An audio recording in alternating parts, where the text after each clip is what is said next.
Ante todo, muy buenos días a todos los estudiantes de la institución educativa Virgen del Carmen.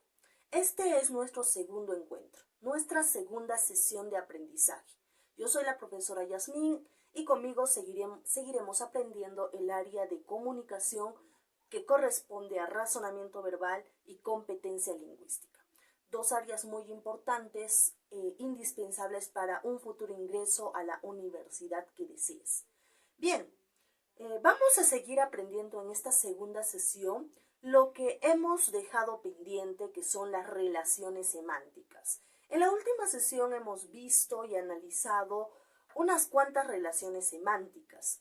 Recuerda que a partir de esto debemos reflexionar para poder responder futuras preguntas de exámenes de admisión. Nuestro propósito a trabajar el día de hoy será el siguiente. Tenemos que llegar nuevamente a reconocer y poner en práctica las relaciones semánticas, pero siempre diferenciándolas unas de otras. Es muy importante llegar a diferenciar estas relaciones para que en un determinado ejercicio oracional podamos marcar la respuesta correcta. Recuerda que no te van a dar ejercicios simples, sino siempre estarán enmarcados en una oración. Es por eso que necesitamos entender en este tema, y también ya lo hemos visto en anteriores temas, lo que es contexto y situación. Cuando hablamos de contexto, vamos a referirnos al contexto oracional de la palabra, que nos van a pedir el significado seguramente. Es muy importante reconocer o identificar qué tipo de contexto se está brindando, con qué otros apoyos de otras palabras se está relacionando y asimismo en qué situación se está dando esa oración como ejemplo. Vamos a ver, tengamos quizás una propuesta de la siguiente oración. Si yo dijera el término bebito, ¿no? El término bebito, y lo ponemos en un contexto oracional. Mi hermano o el bebito de mi hermano rompió con su enamorada. Nosotros, si buscamos en el diccionario, bebito nos va a aparecer como un ser de edad prematura, ¿no es cierto? Prácticamente alguien que posee una edad determinada de 1 año o menos, es un bebé. En cambio, dentro de mi oración, en el contexto, yo podría referirme a bebito como aquellos comportamientos inmaduros o aquel comportamiento aniñado que tiene un adolescente o una persona ya mayor y por este motivo ha terminado con su enamorada. Entonces tengo que analizar el contexto y de igual forma la situación en la que se está brindando esta oración.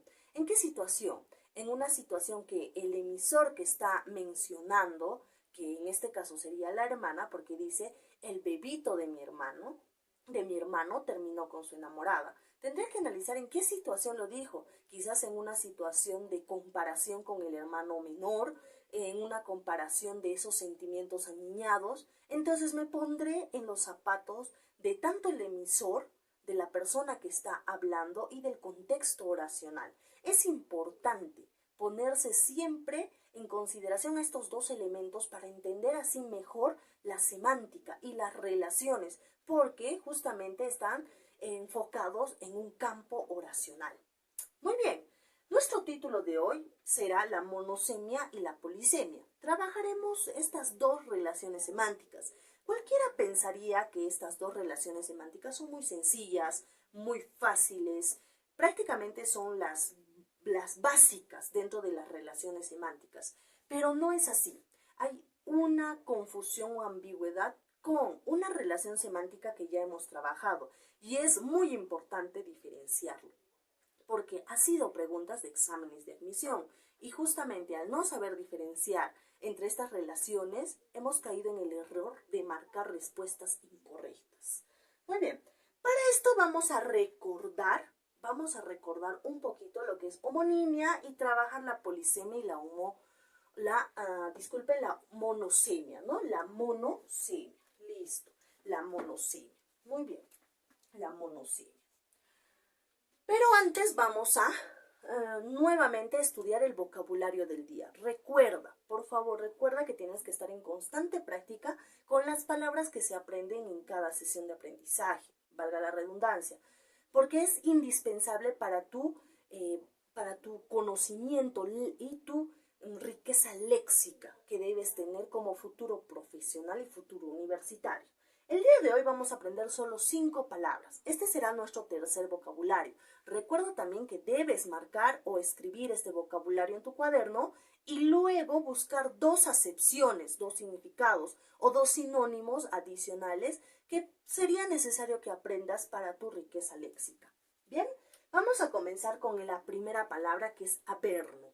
Averno es un término que hace referencia al infierno. Yo podría colocarlo en un campo oracional y decir: Lucifer se encuentra en el averno, en el infierno. O saldré del mismo averno para vengarme de ti. Una expresión. Entonces, este significado averno tiene otras acepciones que deberás buscar. La siguiente palabra es ávido. Ávido. Muy bien, la palabra ávido también la podemos colocar en un contexto oracional y decir: mi querido estudiante está ávido de conocimiento. Mi papá está ávido de seguir trabajando para salir de esta situación del COVID-19, supongamos. Entonces, el término ávido asemeja a la acepción de deseoso. Está ansioso, con muchas ganas de continuar. Seguir, por ejemplo, mi estudiante está ávido de aprendizaje, está deseoso por querer aprender más, ¿no? Entonces está con muchas ganas de algo. Eso es ávido. Vamos con la tercera palabra, el término avieso. ¿Qué es avieso? También lo colocaremos en un contexto oracional. A ver, si yo pusiera, mi vecino es un ser avieso por maltratar a su esposa. Quiere decir que mi vecino es un ser perverso, es un ser malévolo, es un ser sin escrúpulos, que maltrata a su esposa, a alguien que debería ser la persona que más considere él. Entonces, el término avieso es un ser anormal, que no está siguiendo las normas sociales, sino que se está yendo por un camino de perversidad, de condiciones o acciones deplorables, de condiciones o acciones negativas, ¿no? Entonces vamos a ver que el término avieso es alguien anormal, alguien perverso, que no es normal prácticamente. Una persona que golpea a su esposa o a sus hijos no es normal, es aviesa. Vamos con la siguiente palabra, Babel. El término Babel asemeja justamente a esta historia de la Torre de Babel, ¿no? Donde hubo la confusión y el desorden absoluto de las personas que se encontraban en este lugar. Muchos quizás conocen esta historia.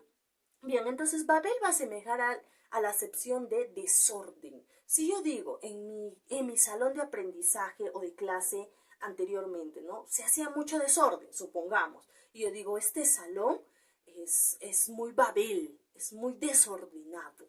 O podría decir, aquel niño Babel no cumple las normas de guardar sus juguetes. Es aquel niño desordenado, ¿no? No solamente eso, también podemos decir que Babel asemeja a la acepción de caos. Un caos tremendo en esta situación del COVID. Por ejemplo, los comerciantes tienen todo un estado en Babel en sus lugares de venta, todo un estado de caos, que no se sabe realmente si cumplen las normas, las personas vienen por aquí, caminan por el otro lado, no respetan la distancia, etc. Entonces, caos y desorden. Veamos el último ejemplo o la última palabra del vocabulario, que es baladí. Baladí asemeja al término de insignificante. Yo podría decir que el enamorado de mi hermana es un chico baladí para ella. Es un chico insignificante, que no tiene futuro, que no tiene una buena condición, quizás de valores o quizás no vamos a hablar de economía, vamos a hablar quizás de conocimientos. Es insignificante al resto de las personas o del mundo. Entonces, Podemos decir que baladí es ese término insignificante, alguien sin valor o con mínimos valores que prácticamente no se le reconocen, es insignificante. Muy bien, hemos aprendido estas nuevas 5 palabras que tienen que estar en tu vocabulario diario. Trata de practicarlos, poniendo ejemplos contextuales en diferentes situaciones en tu casa. Bien, ahora sí vamos a continuar con nuestro tema de relaciones semánticas. Y es muy importante recordar lo que era la homonimia. Acuérdate que homo era igual, ¿verdad? Homo era igual.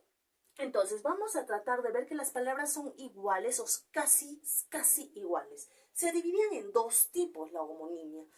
Teníamos la homofonía y la homografía.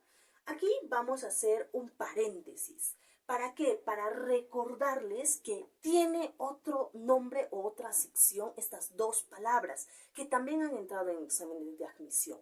Entonces la homografía u homofonía tienen 2 nombres más por los cuales se les puede reconocer. Homofonía va a ser igual a la homonimia parcial, ¿sí? Entonces, si en un examen de admisión me ponen, ubican las siguientes palabras, digamos, homónimas, ¿no? Dentro de la homofonía. Homofonía. Su otro nombre es homonimia parcial. Te pueden colocar, ubica cuál de las alternativas corresponde a una homonimia parcial. Entonces, ¿qué debes buscar en tu alternativa? Una homofonía. Y también la homografía tiene otro nombre, que es la homonimia absoluta. Sí, es la homonimia absoluta. Esta homonimia absoluta es igual que la homografía. También te pueden decir, ubica la siguiente homonimia absoluta. Tú vas a analizarlo en respecto a la homonimia, o mejor dicho, a la homografía. Recuerda, la homofonía era lo que conocemos como igual homofonía, igual, podríamos decir, pronunciación, parecida escritura, diferente significado, homofonía. Pero la homografía era la igual escritura, igual pronunciación, pero diferente significado. Muy bien, ahora sí, después de este pequeño recordatorio y también nuevo conocimiento de sus términos, vamos a analizar la polisemia y la monosemia. Vamos por lo más fácil, la monosemia. La monosemia es aquella relación que corresponde a que una palabra tiene un único significado, no tiene más significados. No va a haber más significados para esta palabra. ¿A qué me refiero? Que no, por ejemplo, en la homonimia tenemos el término llama, ¿no? Dentro de la homonimia y la homografía. Llama, llama, llama. Tiene varias acepciones. Llama del verbo llamar, llama del animal, llama del fuego, etc. Pero esto no se va a dar con la simple palabra, no se va a dar en la monosemia, sino va a tener un único significado. Por ejemplo, el término pan. Pan. No existe más términos o acepciones para pan. Pan es solamente pan, el alimento que se consume y está hecho de harina, por ejemplo. No hay otro. Entonces, tenemos que ubicar términos que solamente tengan una acepción. Sí, nos darían un ejemplo así. Por ejemplo, en un contexto, mi sobrino come pan, analiza la palabra pan, a qué relación semántica corresponde. Nosotros tenemos que escoger el término de monosemia. Muy bien. Eso sería con respecto a la monosemia. Pero vayamos a lo que más nos interesa, y también ha sido pregunta de admisión, que es la polisemia. La polisemia es aquella palabra que tiene varios significados. Polisemia, una palabra que tiene varios significados. Pero acá hay entonces una pregunta. Una palabra que tiene varios significados, ¿no es lo mismo que homonimia? ¿No es una palabra que también tiene varios significados? Aquí podría haber una primera duda para marcar una respuesta en un examen de admisión. Tenemos que analizar entonces. Hay una estrategia de cómo diferenciar si me están hablando en mi ejercicio de polisemia o si me están hablando de homonimia. Sobre todo de la homografía. Recuerda que no habría problema con la homofonía o u homonimia parcial. ¿Por qué? Porque esta tiene una ligera diferencia. ¿Cuál es? Que no se escribe completamente igual, aunque su pronunciación pueda ser igual en la fonética, en significado y en escritura no son iguales.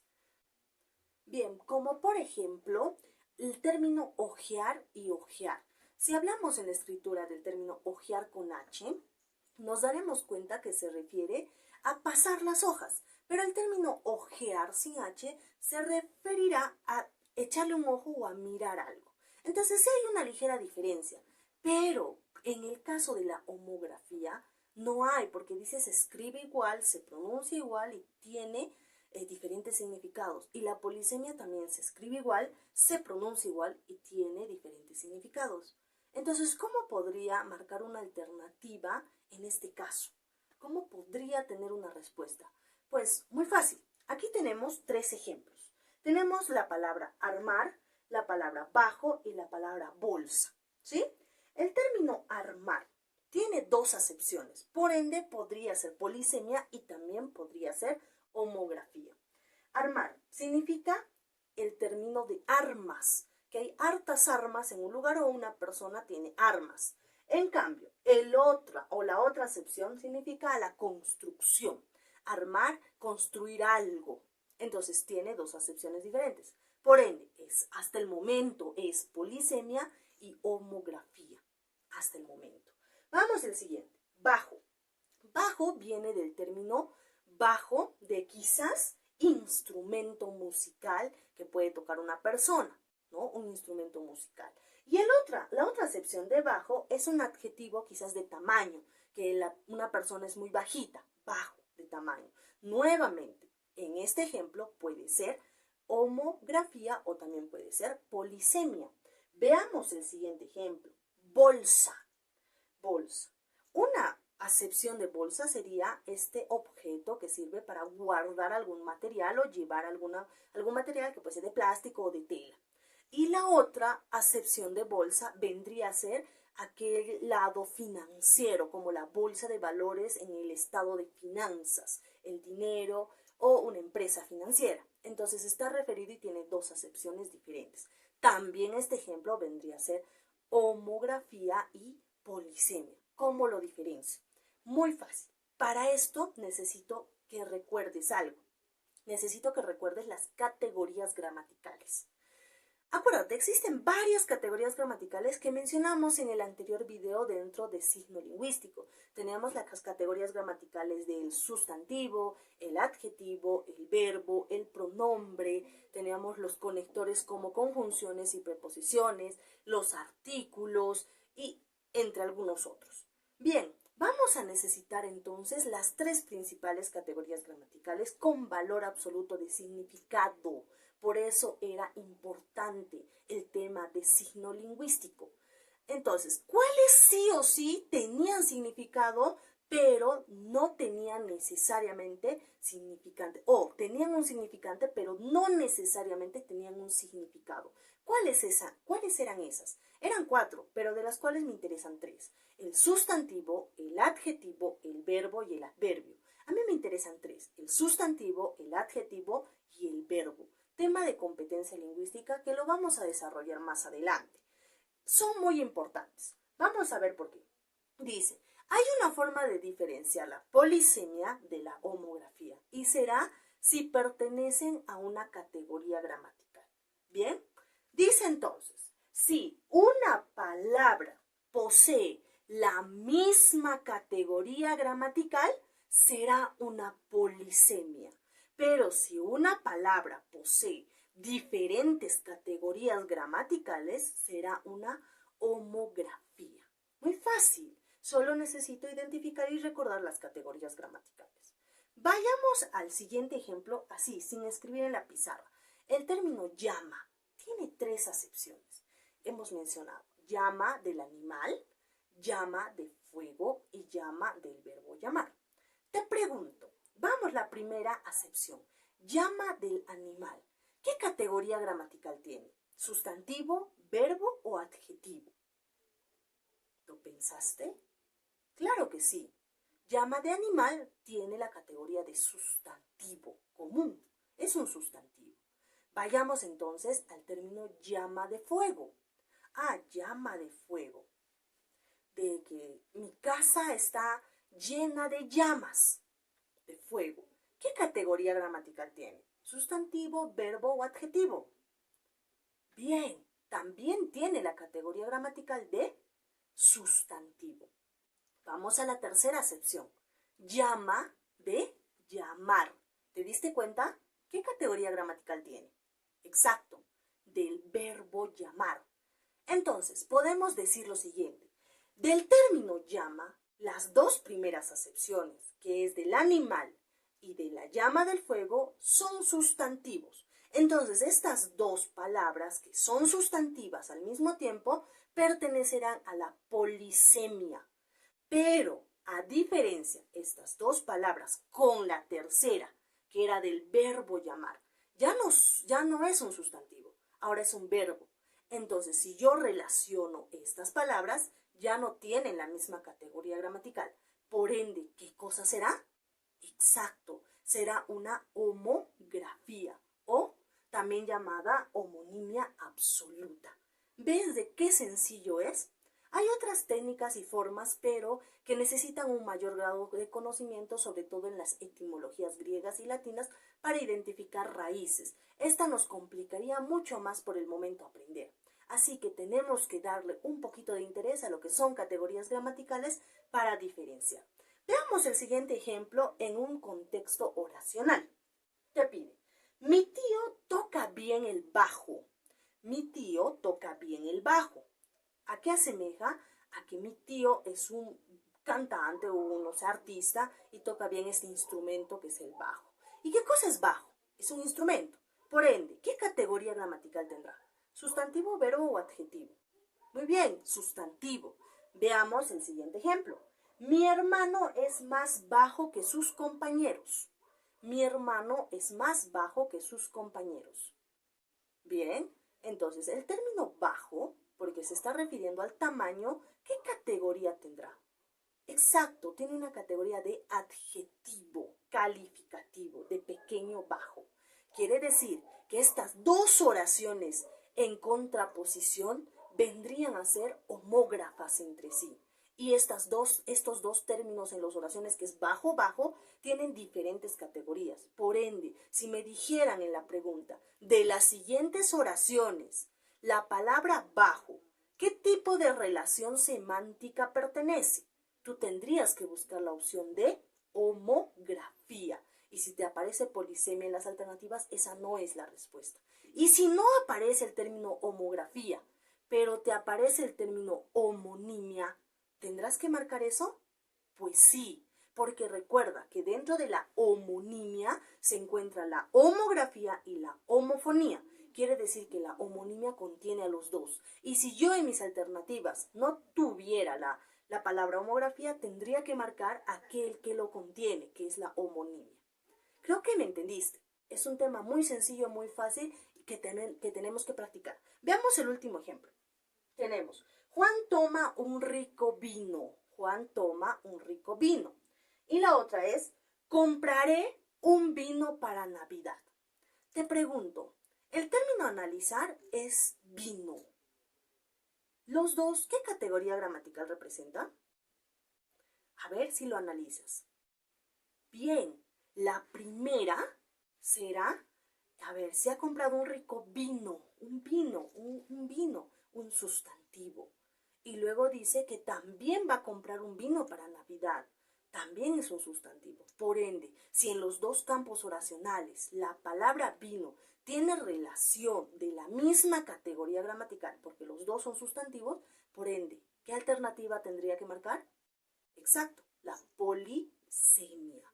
Es de esta manera que puedo diferenciar la polisemia de la homonimia y sobre todo de la homografía.